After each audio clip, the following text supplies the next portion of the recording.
I'm just wondering who you are. I'm Michael Devine. I'm a theater director and I'm a professor in the theater studies department at Acadia. All right, well, we're back in class. How does that feel? It feels great. It feels like a relief. It's not fun being involved in any job action, and it's not fun walking a picket line. What sort of pros though came out of walking the picket line? There were a lot of pros, actually. Getting to know other members of the faculty that you'd never otherwise meet because you're on the same shift on the picket line. Getting to talk in depth with people about issues, not just the labor issues, but about other issues related to teaching students and working at a university. There are different forums that exist for that on a regular basis at the university, but many of us don't have the time or the inclination to partake of those. So that was one of the most positive aspects of the labor action, was actually to get together with other like-minded people. So it was a unifying experience, and would you say that the unifying goes into the contract also? Like are people fairly happy and comfortable with what was actually decided upon? Yeah, I would say so. I don't know if happy is the word that comes out of a labor action, to be truthful. Satisfied to a degree. We wonder why it took 3.5 weeks if they were prepared to give us the accommodation that they ended up giving us in the contract, why they let us dangle out there for 3.5 weeks. But I haven't sensed any acrimony post-strike. I think all of us are very, very relieved to be back doing what we were paid to do and what we've trained to do for most of our lives. And you guys are paid well now, and that's, in my opinion, quite good. But there was some negative reaction from you guys being on strike also. People that didn't quite understand why you're going on strike. Could you address sort of some of these negative viewpoints that people might have had? Well, they're not necessarily negative viewpoints. They're differing viewpoints. Everybody's got a right to have an opinion. The issue that there were several issues involved with the strike, and the fact that very little negotiating took place on the part of the administration for 5 or 6 months is something that they have to deal with in terms of their ability to communicate with students post-strike, their ability to communicate without using political spin, to explain how they could let that process go on for 5 or 6 months, I think is something that needs to be explained to students who have justifiable questions about why this strike was ever allowed to take place. Everybody has a certain degree of self-interest in what they do. Students have their interest as members of the university community. Professors have our own interests. And what happened, I think, with regard to the strike was not strictly self-interest on our part. There were issues that were of national import, sometimes international import, such as the use of the word equity in the agreement, as many provisions as we could put in that would safeguard the equity of women, particularly coming into work at the university, either as library staff or as professors.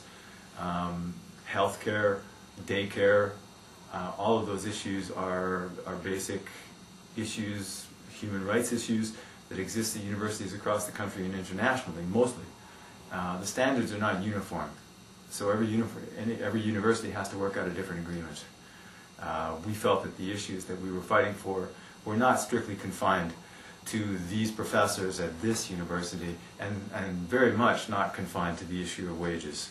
To somebody who works a job at the IGA or is unemployed, of which there's a lot in Nova Scotia, it might seem that professors are paid remarkably high salaries and that we get this mythical off time during the summer. But in fact, this is a market-oriented society.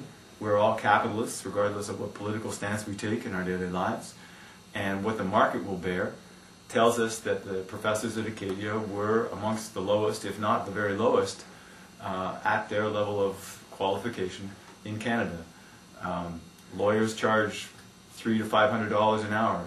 Is that right? Well, that's for you and I to decide in our society. Doctors get $100,000 a year, $200,000 a year, but they have to spend half of that on the overhead of hiring staff, renting facilities, buying equipment. There are things that, similarly with professors, go unseen by students or by people outside the university who assume that we only work 9 months a year, for instance. We have research responsibilities that are fully really fully a third of our responsibilities as professors, maybe 40%. In fact, in our contract, we have 3 responsibilities that we are required to fulfill and that we are evaluated on every year. One of them is teaching. The other is committee service, or our ability to contribute to our communities. And the third is research. Each of those is evaluated. So the students form either a third to 40% of what a teacher's or a professor's actual responsibilities involve. I think parents and students sometimes misunderstand that for good reasons, because students come and assume that they are the center of university life, and in fact there is no center of university life. Universities would not exist without students, that's true. Universities would not exist without professors. Universities would not exist without support staff, for that matter. All of us are integral to the university.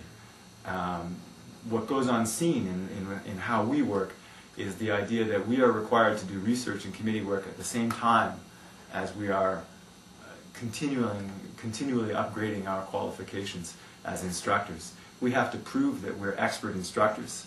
We have to prove that we're conducting research that is innovative or new or original in some respect.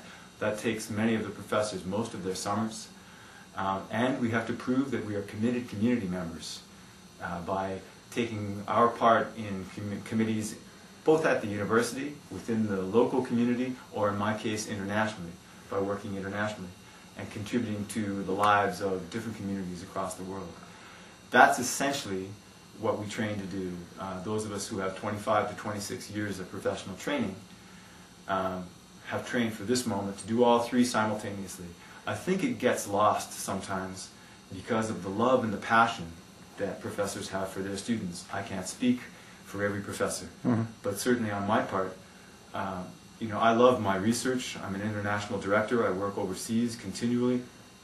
I don't mind doing committee work. I recognize its importance, but I'm here because I love students and because at Acadia we have the privilege of working in small class sizes, of getting to know our students, of working with them one-on-one, knowing who they are and mentoring them in a way that is individual, committed, and that actually is of particular benefit to each individual student. That's what we were fighting for. If the complement was reduced, for instance, and it will be after 2007, class sizes will increase. That is the absolute mathematical fact of the agreement that we came to. It's an issue that we had to compromise on. And hopefully the students will not be too adversely affected by that.